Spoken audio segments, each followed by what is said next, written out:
સમગ્ર દેશ એ 73મો પ્રજાસત્તાક પર્વ ખૂબ આનંદ અને ઉત્સાહપૂર્વક ઉજવી રહ્યો છે, ત્યારે સૌ નાગરિકોને હું હૃદયપૂર્વકની શુભેચ્છાઓ પાઠવું છું.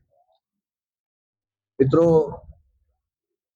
માં ભારતી જ્યારે ગુલામીની જંજીરોમાં જકડાયેલા હતા, ત્યારે અનેકોએ પોતાના સર્વસ્વનું સમર્પણ કરીને આ દેશ ગુલામીની જંજીરોમાંથી મુક્ત થાય એના માટેના પ્રયત્નો કર્યા છે, પોતાનું બલિદાન પણ આપ્યું છે. અનેક યાતનાઓ સહન કરીને, અનેક મુશ્કેલીઓ વેઠીને, પોતાના પરિવાર સુધાનો વિચાર કર્યા સિવાય માં ભારતી માટે કંઈક કરી છૂટવું છે એવા ભાવ સાથે જ્યારે દેશના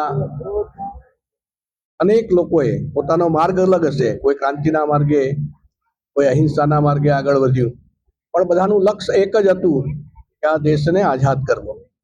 અને આઝાદી પ્રાપ્ત કરવાના સમય દરમિયાન આવા અનેક મહાપુરુષો જેમણે શહીદી ઓરી દેશ માટે શહીદ થયા છે, એવા તમામ મહાપુરુષોના ચરણોમાં આજના પર્વે નતમસ્તક વંદન કરું છું. તેઓ સદૈવ આપણા સ્મરણ પટ પર અમર રહેવાના છે. દેશ આઝાદ થયા પછી દેશના સીમાડાઓને સુરક્ષિત કરવા માટે, સુરક્ષિત રાખવા માટે ગમે તેવી વિપરીત પરિસ્થિતિમાં ટાઢ, તડકો, વરસાદ કે અનેક અન્ય મુશ્કેલીઓ વેઠીને પણ દેશના જવાનો આજે દેશની સરહદોને સુરક્ષિત રાખી રહ્યા છે, અને ત્યારે આપણે શાંતિથી આપણા દેશમાં જીવી રહ્યા છે. આવા અનેક જવાનો જેમણે ભારત દેશ માટે શહીદી ઓરી છે, એવા શહીદોને પણ આજના આ પર્વે આપણે સ્મરણ કરીએ છીએ, એમને સલામ કરીએ છીએ, સો સલામ કરીએ છીએ, એમને શ્રદ્ધાંજલિ આપીએ છીએ. અને સાથે સાથે આજે દેશની સુરક્ષા માટે જે કાર્યરત છે એવા તમામ વીર જવાનોને પણ આપણે સો સલામ કરીએ છીએ.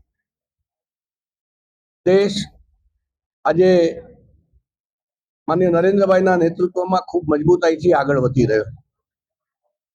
નવા ભારતના સંકલ્પથી શરૂ કરીને પાછલા દશકામાં જે પ્રકારે આત્મનિર્ભર ભારત અને આત્મનિર્ભર ભારત પછી હવે વિકસિત ભારતની સંકલ્પના સાથે માનનીય નરેન્દ્રભાઈ આ દેશને એક મજબૂત નેતૃત્વ આપી રહ્યા છે. જનસામાન્યને આજે માનનીય નરેન્દ્રભાઈમાં વિશ્વાસ છે. એ જે પ્રકારે આ દેશને આગળ વધારી રહ્યા છે, ચોક્કસ આપણે વિકસિત ભારત થઈને રહીશું. અને જ્યારે આ પ્રકારની દિશામાં આપણે સૌ આગળ વધતા હોઈએ ત્યારે દેશના નાગરિક તરીકે આપણી બધાની ફરજ બને.